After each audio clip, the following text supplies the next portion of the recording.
Hey, good day. Hi, this is Greg Lewis, City Manager here in Lebanon, New Hampshire. Welcome to Lebanon in Depth. Today we're going to do two segments, and both of them, I'm pleased to announce, are going to be regarding our police department and the activities of our police department. In our second segment, we're also going to cover on the contribution of some of our community sponsors to the efforts that we have in law enforcement. But my first guest, I want to welcome him here. It's our lieutenant, and it's Matt Isham. Yes. Am I pronouncing right, Matt? Matt's with us today, and we're gonna explore together, with his help, a crisis intervention training, the crisis intervention program in our city. And first, of course, Matt, I always say that I like my guests to share a little bit about their background and how they got from where they began until now they're entered into the field of law enforcement and now into the profession that you're doing and the particular role you're doing. So could you share a little bit about where you come from and how you got here? I'd be happy to. I was born up in northern Vermont in St. Albans on the Canadian border. I went to college at Castleton State College, got a bachelor's degree in history and criminal justice. And then as I was getting out of school, I got really interested in law enforcement. So I started my career up at Franklin County Sheriff's Department in 1994. I worked up there in the jail on doing patrol on the road. I had a friend in New Hampshire from college that said, come to New Hampshire, come to New Hampshire. Okay. So I got hired in Claremont in 1996. I worked down there, and I came up to Lebanon in 2003 with my canine. And I worked on the road. I retired him. I got promoted to corporal. In Claremont, I had done some prosecution. Here in Lebanon, the prosecution opened up. And so I stepped into that. I've been doing that since 2007. Yeah, I wonder how many people really recognize that our police department, and you in particular, provide prosecutorial services with regards to particular kinds of things. Could you just state a few things about how that works? Sure. New Hampshire is kind of a different state. It allows misdemeanor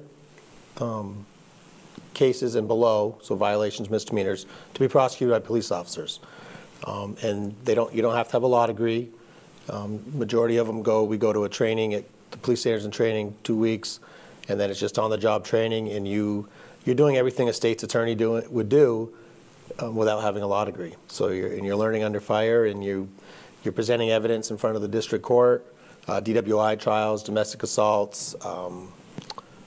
And then also doing family juvenile petitions and that type of. Do you enjoy that kind of work? I love it. That's good. That's exciting. Obviously, as a formerly practicing attorney, no longer practicing attorney, nothing better than being Perry Mason because you always win your case. So, do you always win your case, Matt? We try and do our best. Good. We really appreciate the work that Matt does down for us in the courts.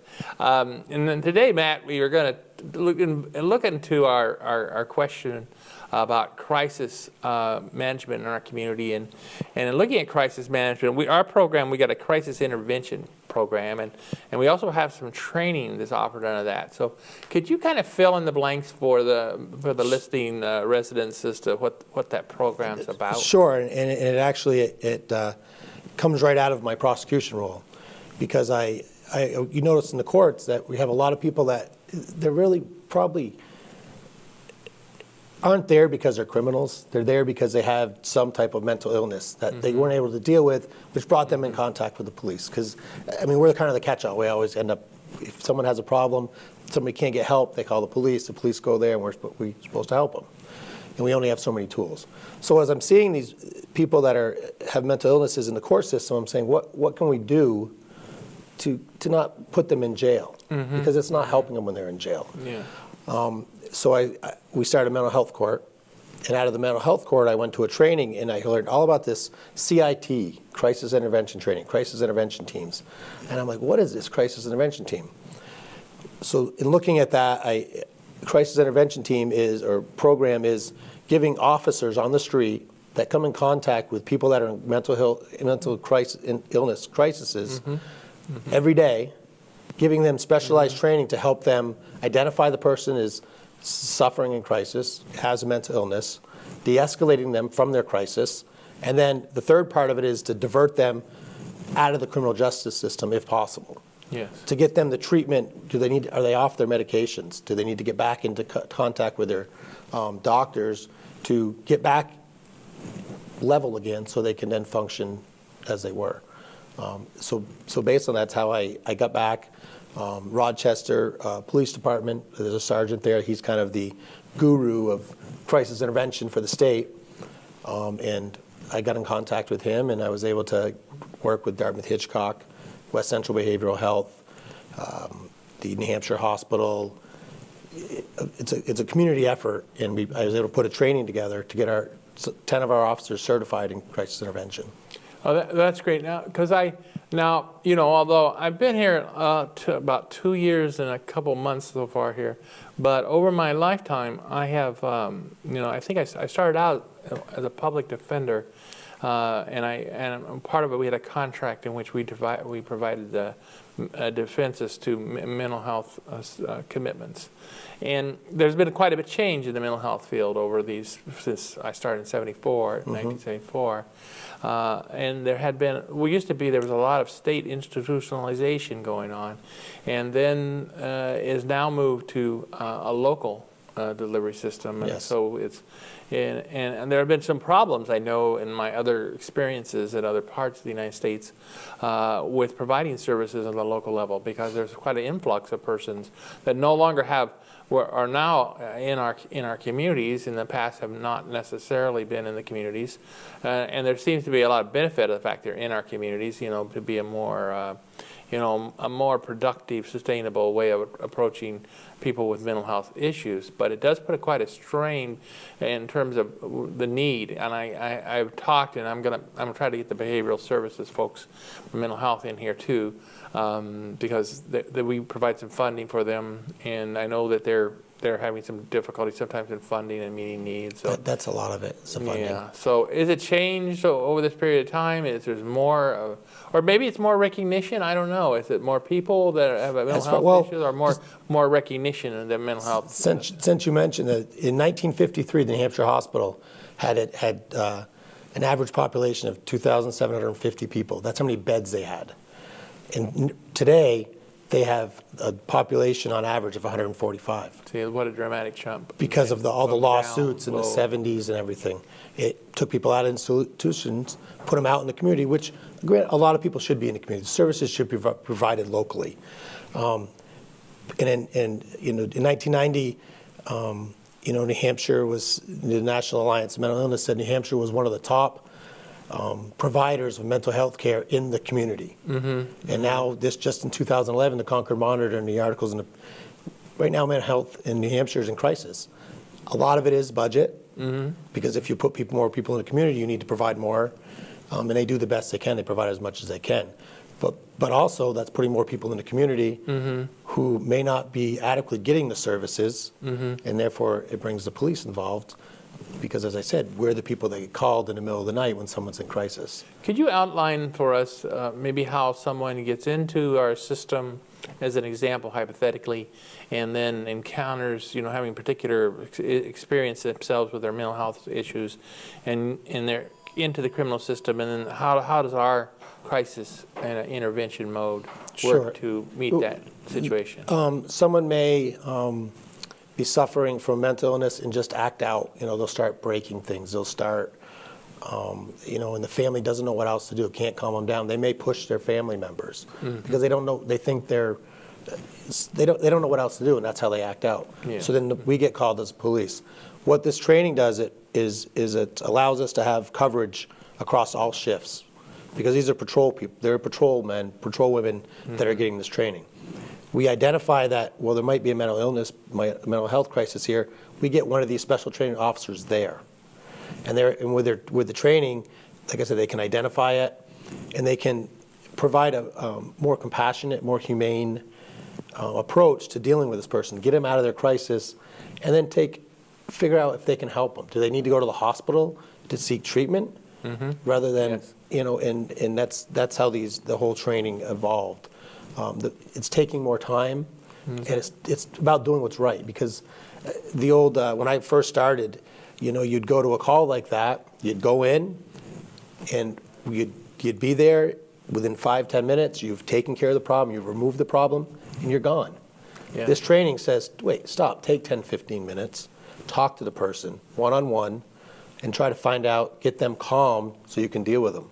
It doesn't, but in the big part of it, it doesn't mean they don't get arrested. It may not mean they don't get charged, but it may put them to a mental health provider first so they can get that services, and not just take them, put them in jail, and then the crisis just keeps going. Just keeps going. Do we have any idea about the level of the workload for our officers as they're in the field, and then our training officers who come to provide assistance? What kind of workload we're encountering in terms of any kind of sense of, is this quite a few cases? Is it a lot of cases? We deal with, I'd say every day someone's dealing with somebody who has a mental illness, one way or another. So it's a daily matter. Oh, it's an ongoing matter, absolutely. And it's just, but they're still doing their regular duties. It's just, their patrol out. They're doing what they're, tasked to do. Yes.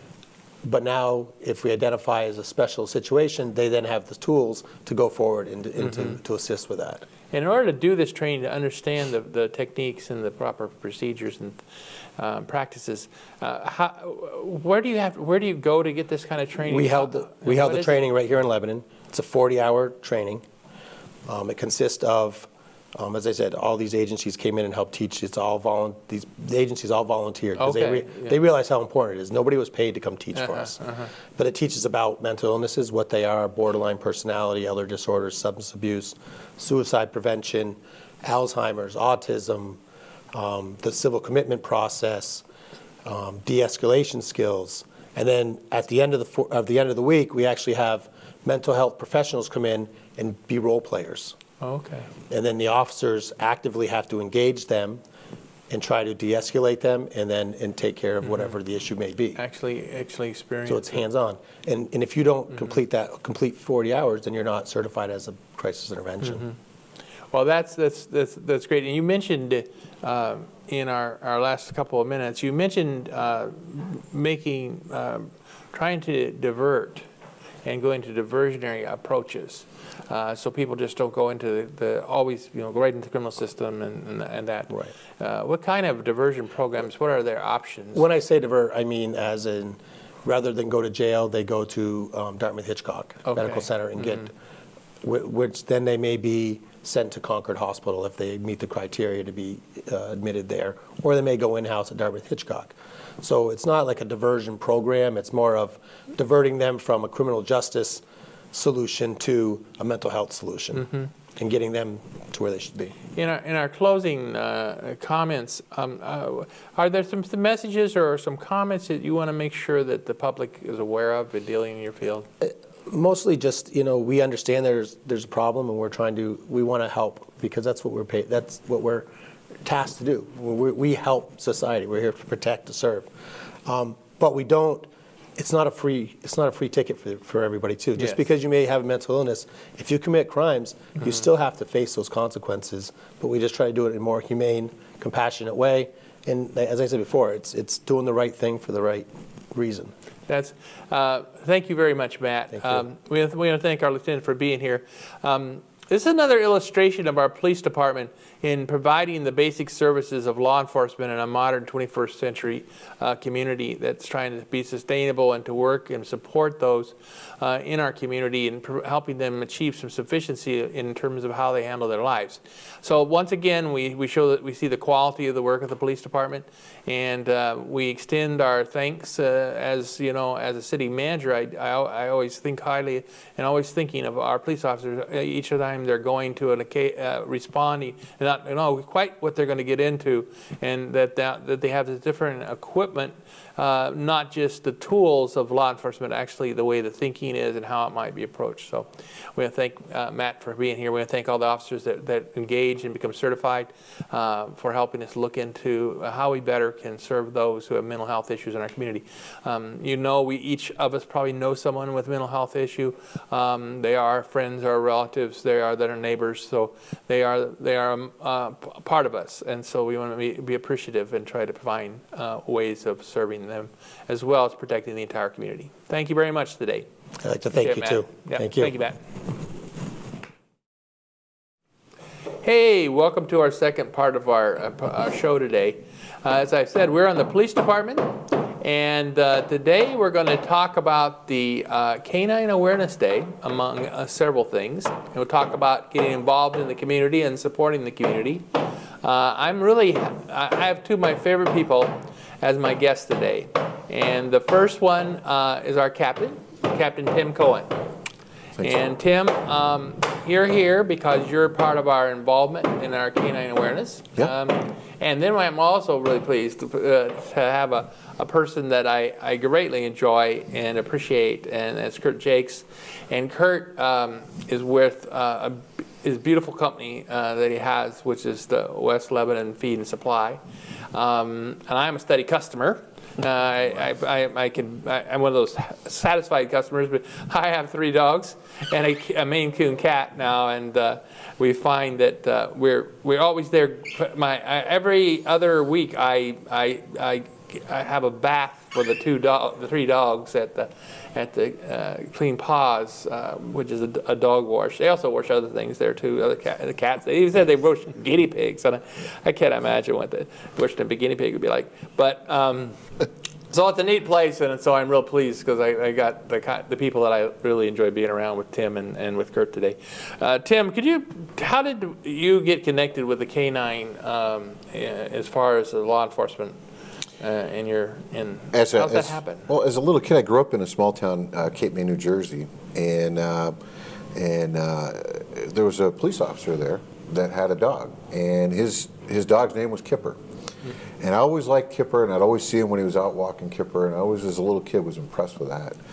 And years later, I found myself working in law enforcement, and that had stuck with me, and I really wanted to do a canine, and so I ended up purchasing my own dog at a department that I was at before I came to Lebanon, and I named the dog Kipper after that dog. Cool. That's and very I cool. worked him, and then I worked a female dog after that. Her name was Carmen, and so I had a good life. Kipper and Carmen. Kipper and Carmen, yes. Good names. Yeah, good they names. were cool. I really like Kipper. I like Kipper. Yeah, he was, and both did a great job for me. I really enjoyed doing that. Now I still get to work with our canine teams at the Lebanon Police Department. Yeah. So it's great. I'm kind of in the grandfather position now. I get to spoil the dogs and send them home. Yeah, they don't have to worry about the relationship with the dogs and the continuity, right, and all meeting their needs and making sure they're performing, but also caring about them a lot. We do. I know how much handlers care about their very true. their dogs. It's just fabulous. Curt, it's really interesting to see a local business get involved in a program, and you've really been in your business very intimately involved. So could you describe how you got into this and where you're coming from, and now what's the journey been like for you in Sure. Thank you for having me on here too, by the way, Greg. Yeah. I've been in this type of business for 35 years, and I used to work for a pet food manufacturer. And actually one of my duties was calling on kennels, giving lectures on nutrition. And I used to belong to American Boarding Kennel Association and go to their meetings. Well, I started getting involved from New York State to New England. And we had one of our accounts at that time was the Connecticut State Police, which also has a very nationally recognized canine program. So that was really where my interest in law enforcement canine came, and working with the state of Vermont. We used to have a manufacturing plant, well, we still do, in Brandon, Vermont, which is near the training academy for Vermont, for the state police. Yeah. And that's also where Lebanon goes for their training for their canine. And they used to leave there, and they used to come down to our plant in Brandon and ask to use the warehouse to train their dogs for alternate training sites, and so we used to let them do that, and that's kind of was the beginning of my involvement with canine. 20 years ago, my wife and I left Western New York, near where you were, actually. Yes. And we came back to Lebanon, and we purchased the store down in Railroad Avenue, West Lebanon. And from there, we just kind of exploded in our business. And we came about 10 years ago, working with Lebanon and supporting them wholeheartely in a canine program, from helping to build the kennels that they have up behind the PD, as well as sponsoring the food and supplies for the dogs each month, and helping to coordinate the veterinary care that some of our local veterinarians have done. So that was one of the key interests that we had prior to. But I think, as in a lot of different businesses, if you're going to be supportive of your industry, you have to do things that are in your industry, but you also have to be good stewards of your community. And that was just one of the things that we wanted to do to maintain our presence and be able to give back, like all businesses really should. That's really great. What have you found rewarding about this involvement from you and your wife's point of view in the stores? Having that love of animals that we've always had. I grew up on a farm in northern Vermont, and it was rewarding to stay in the business because I love animals, but I also love people. I love dealing with people. Seeing the passion that people have in their animals. You know, I think about every other Saturday when actually you come down with Olive, your dog, and your bulldog, and seeing the regulars that come in, and it's not like you're in a different business where you see kids growing up. You see the dogs growing up, which in a lot of cases are like their own kids. So there's many customers I can remember when they're bringing their puppies in, and it might have been 10 years ago, and then following them through to sometimes, unfortunately, the end of life. They bring their dog in, and they say, or they come in and say, "Well, where's your dog?" "Oh, you know, I had to put the dog down." So you help nurture that, but I think just the love of animals, the fact that people in our type of business are just a different breed of people. They're much more laid back. Having animals, they're just so much more appreciative, I find. And we've just had a great time with our customers and with the business that we have. We just really enjoy the industry. That's really nice, and I commend the store. I placed in writing my commendation of the store as a city manager of our community, and I really encourage other businesses in our community to join the businesses that are right now some key sponsors of community involvement. And you know, the West Lebanon Feed Supply kind of model the way, and there's other businesses that likewise, and we just would encourage all businesses to do that. I begin my business tour. My annual business tour begins here in June, where I see a business a week, and I wanted to start April, but I just got distracted by some city business. Now I'm coming back to have my business tour, and I'll probably be touring my business a week for the remainder of the summer and into the fall. And in that, I'll always carry the messages of modeling of what we can do and what we can do to help you. You know, it's a real partnering thing. It's what we can do to help you, as well as you help the public and the community. We need to give back to our local businesses. And I think that's a good point, Greg. I think that's something a lot of businesses may not really realize, that being here in Lebanon, we do have the support of our local government. If we ever have an issue, it doesn't matter if it's the Public Works Department, if it's the Police Department, if it's zoning, you know, code enforcement.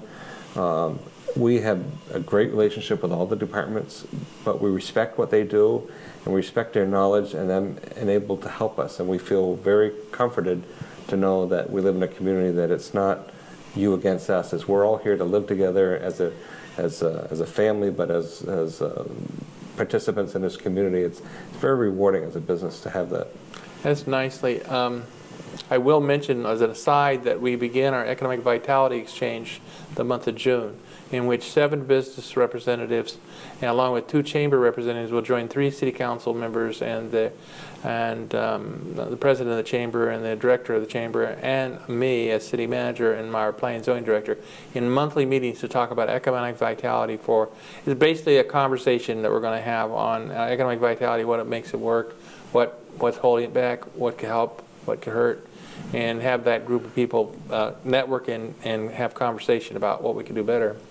Now, going back to our canine unit, Could you, Tim, could you describe our present canine unit, and then I would like us to go right into the Canine Dog Awareness Day event we're coming up to. Sure. Which by the time I see it, it's already passed, and but I want to let people know about this because this is an annualized event, and we'll continue to this event. But tell us a little about the units. We're real excited, of course, about the event too. We do it right at West Lebanon Feed and Supply on Railroad Avenue, and it's just an event that's grown each year, gotten better and better each year. So we really look forward to this time of year and look forward to having the opportunity to show the public what our teams do. Both of our teams will be there. We have one team that's John Tracy, and he's an officer with us, and his dog is Canine Cody. And we have Officer Jeremy Perkins, and his canine partner is Max. Now, Cody's a German Shepherd, Max is a Belgian Malinois, and you can really see the difference between the two dogs. Yeah, there's certainly a difference between the two dogs. And even in their personalities. I mean, it's amazing how different each dog is, and we're very fortunate because both teams are extremely successful, have done very well through their trainings, have received many awards from their training agency where they go, the Vermont Police Canine Association. And so we're real fortunate with that. At the Canine Awareness Day every year, when we do it, we have multiple teams from Vermont that come and join us, and these are teams that we actually train with. And we also have other teams from New Hampshire come, including state police teams and things like that. So it makes it a neat event and a good opportunity to really see police dogs at their best and doing what they do. And it's a great opportunity for people to get to meet these dogs.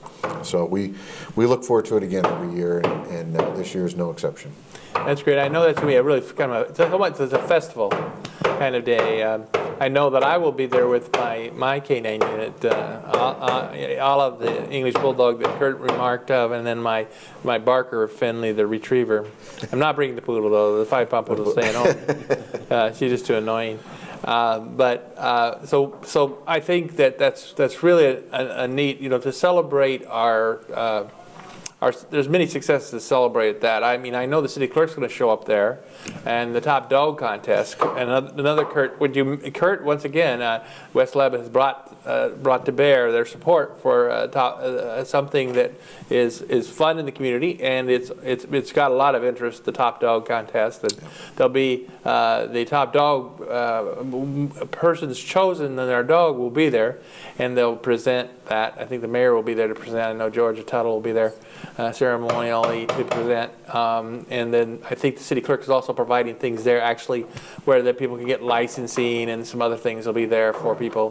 Prizes. Yeah, it's kind of neat. It's a great event. And the top dog receives a year's supply of pet food. Yeah, and it's there's all sorts of prizes there. Quite a thing. We had about right around 3,000 people that attended the event.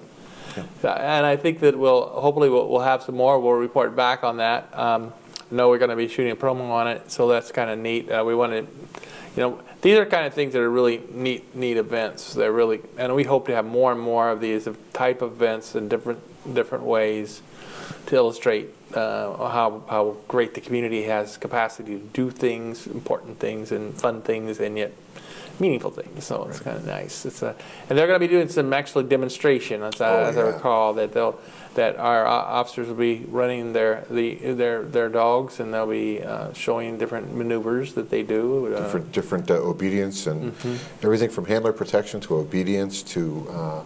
We'll be seeing them doing some of the big jumps in the obstacle course work. They do drug work, and even this year we're going to try to add some tracking and some article searches, which is really valuable, especially like me when I was training with the dogs one day. I lost my keys in tall grass. They came along and found the keys for me. So. And one of the things too, I'll just interject, is that we have, it's also a fundraiser for the Vermont Police Canine Association, which helps pay for some of the supplies that some of the different departments use, and also raising money for Lacey's Fund. And Lacey's Fund is an organization that helps pay for supplies and care of retired dogs. And since Lebanon has a dog that's retiring, it's a great opportunity to show your support for that canine that served us so well. And if so those who who see this show perhaps after it's already taken place, will there still be opportunity if they want to contribute to any of these kind of worthy efforts? Absolutely, and they can show their support through, we have these bands, and we have some left over. Their support, I support the police canine unit, and has a pause on it, and it talks about Canine Awareness Day. So for $3 each, all the proceeds go to them. 2 for $5, and we have some left over. So we. Oh wow! See, so another way I would be able to give. As we close here in our last few seconds, is there anything that you'd like to, Tim and Curt? First, Tim, would you anything you'd like to leave the public with in terms of something they should be thinking about or think of with regard to our activities in K9? Well, I think the biggest thing is we certainly appreciate their support. We certainly, the community has always shown such great support for our K9 program. And we're very fortunate for that, and we sincerely appreciate it. And we ask them to just continue that support and shake a paw once in a while when they see our teams. Absolutely. Curt, from your perspective? I think it's a great opportunity to come out and show support, definitely for the police department and the K9s, but also show support for the community. It's an event that brings people together. It's a fun time. We encourage people to talk to people, the businesses that they deal with, to have events similar to that, or events that also foster that community growth and celebration that we all would like to see here. Great, great. Well, as we close the meeting, our meeting today and our visit, just want to give kudos to the Lebanon Feed Supply Store, to Curt and his wife and all the staff members there that pull together and help us every day and be part of the community. And kudos to Tim, and kudos to all our dog officers in our K9 units. I had Officer Max on last year as my guest, and he certainly impressed me, and I would not want to mess with Officer Max. So with that, thanks again, and we hope you all think of K9s and support us in terms of the K9 operations.